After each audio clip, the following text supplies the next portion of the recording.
flying a mile high over the Hudson Valley, 100 miles north of New York City. It's where the Roosevelts, the Rockefellers, and the Vanderbilts place their summer homes, but this flight is anything but fancy. There's no cockpit, no windows, no beverage service, or peanuts.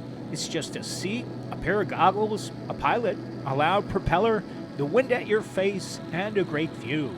When you lean out, the elements push you back in, and when we turn, you can feel it in your stomach.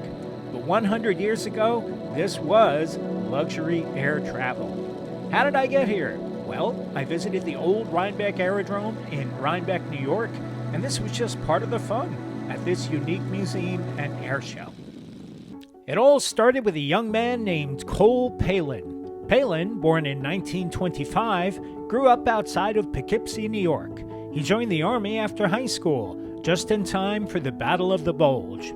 Later, he trained as a mechanic at Roosevelt Airfield in Long Island, New York. When the airport closed, their World War I airplanes were put up for sale. Palin bought 4 of them, which he stored in a chicken coop near the family home. In 1959, Palin bought a farm in Rhinebeck, New York. He cleared a runway, collected more planes, restored them, and flew them. In 1960, he opened the aerodrome to the public on summer weekends to preserve pre-World War II aviation history. Palin believed a plane was not truly a plane unless it could fly. But the stars of the show are the planes. They're everywhere, in barns, in hangars, on the field, and in the air. Most are from the golden age of aviation, from the end of World War I to the beginning of World War II. They have planes that look like wasps, or zebras, or kites, or people. They even have a reproduction of Lindbergh's Spirit of St. Louis, the plane which made the first transatlantic flight. Most people come for the stunt flying. You may have heard of a barrel roll, in which the pilot rotates his plane 360 degrees on its axis. Or maybe a hammerhead, in which a pilot flies straight up before stalling and plunging to earth.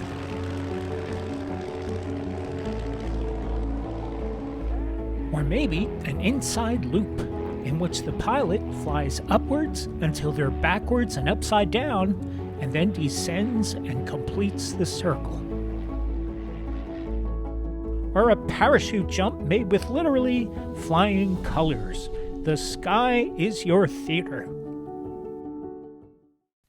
The aerodrome celebrates the romance of early aviation, or as pilot John McGee put it, I have slipped the surly bonds of earth and danced the skies on laughter-silvered wings, unquote. It features posters, autos, gear, and memorabilia from the 1920s and 1930s. It's a time capsule from when air travel felt like the opening of a new world. The aerodrome features 2 different shows on weekends.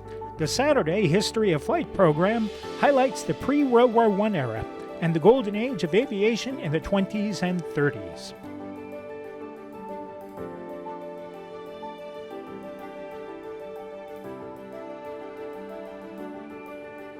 The Sunday show is the World War I Dogfight Spectacular, with Trudy Truelove and Sir Percy Goodfellow battling the villainous Black Baron of Rhinebeck.